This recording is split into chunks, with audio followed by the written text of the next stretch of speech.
बिस्मिल्लाहिर्रहमानिर्रहीम। अस्सलाम वालेकुम। आप देख रहे हैं K92 न्यूज़ और मैं हूं नाइला भट्टी। शामिल करते हैं आज की अहम खबरें। यूसी 18 और 19 गार्डन की हदूद में लगने वाले ठेले पथारों से महकमा के नाम पर बीट वसूली जारी। सिस्टम के खात्मे की बातें हैरानकुन। बदनाम जमाना बेटर हामिद काला सिस्टम को ऑक्सीजन पहुंचाकर डिस्ट्रिक्ट चेयरमैन और वाइस चेयरमैन को बदनाम करने लगा। गार्डन यूसी 18 और 19 की खुलेआम बीट वसूली सिस्टम के खात्मे की बातें करने वालों के लिए लम्हा फिक्रिया है। निगरान वजीर बल्दियात सिंध मुबीन जमानी नोटिस दें और बेटर हामिद काला के खिलाफ सख्त कार्रवाई अमल में लाई जाए। हमारी इन्वेस्टिगेशन रिपोर्ट के मुताबिक डिस्ट्रिक्ट साउथ के बल्दियाती चेयरमैन के नाम पर यूसी 18-19 में ठेले पथारों से भत्ता वसूली जारी है।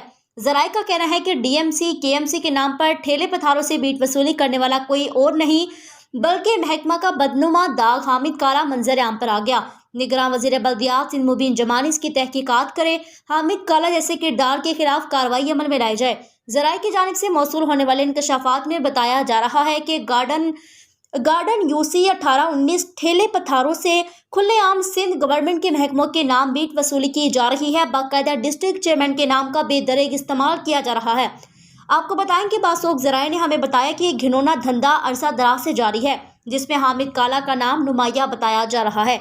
एहलियानी गार्डन यूसी 18-19 की आवाम ने निगरान वज़ीर आला सिंध जस्टिस रिटायर्ड मकबूल बाकर समेत निगरान वज़ीर दाखिला सिंध ब्रिगेडियर रिटायर्ड हारिस नवाज, निगरान वज़ीर बल्दियात सिंध मुबीन जमानी से मासूमाना सवाल पूछकर हैरान कर दिया। कहते हैं सिस्टम का खात्मा कर दिया, तो फिर ये कौन से सिस्टम से मुंसलिक है? बताया जाए कि सिस्टम के तहत सिंध गवर्नमेंट के मातहत चलने वाले महकमे डीएमसी केएमसी और डिस्ट्रिक्ट चेयरमैन के नाम पर ठेके पथारों से भत्ता वसूल कर रहे हैं। एहलियाने गार्डन ने हामिद काला और इसके खिलाफ कार्रवाई की इस्तदा कर दी। इनके खिलाफ सख्त से सख्त कार्रवाई की अपील करते हुए गिरफ्तारी का मुतालबा कर दिया। सिस्टम के खात्मे को यकीनी बनाने की अपील कर दी।